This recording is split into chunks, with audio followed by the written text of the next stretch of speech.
We are continuing to learn more about the long-term effects of COVID. Some people, called long haulers, can feel symptoms for several weeks and months following an infection. Our Shannon Lilly spoke to one woman about the symptoms she continues to face almost a year later. Putting together the pieces. I don't remember this at all. That Nancy Brown can only recall through the eyes of her friend. She wanted to know, how you feeling? In the word on going home. And I said, having chills, headaches, no temp. And her sister. That's like the third day she was in the hospital, and she went on the ventilator the next day. That first day on the ventilator at Chippenham Hospital would soon turn to 30, a month out of Nancy Brown's life that she can't remember. The doctor had told my family, go ahead and prepare.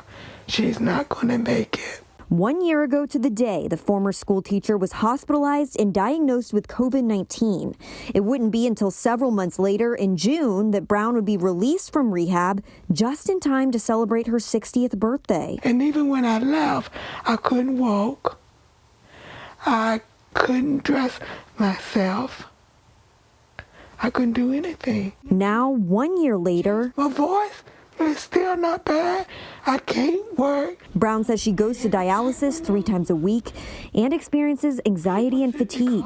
And she isn't alone. A study published Tuesday in the journal Lancet Psychiatry reported as many as 1 in 3 people infected with COVID-19 have longer-term mental health and neurological symptoms. As many as 30% of folks in some studies have demonstrated long-term symptoms. VCU Dr. Wes Shepard sees both ends of the spectrum, treating patients first diagnosed with COVID and also some patients with long-term symptoms. Having long COVID doesn't necessarily correlate with the severity of illness. So we've seen a number of patients who had milder symptoms when they were infected, were not even hospitalized, but now they're having a multitude of these symptoms. Those symptoms may include everything from heart palpitations to shortness of breath, cough, or extreme fatigue, even depression and anxiety. Currently, there's really not a good understanding of who gets long COVID and what the risk factors are for long COVID. For Brown, it's been a long road. She has a long way to still go,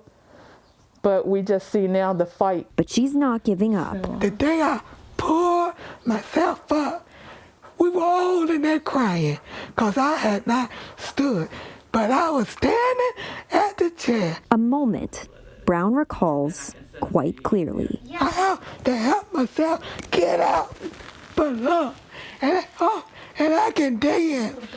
I have to go to dialysis 3 days a week, but that don't stop. The Lord puts a pep in my step. In Chesterfield, I'm Shannon Lilly, CBS 6 News.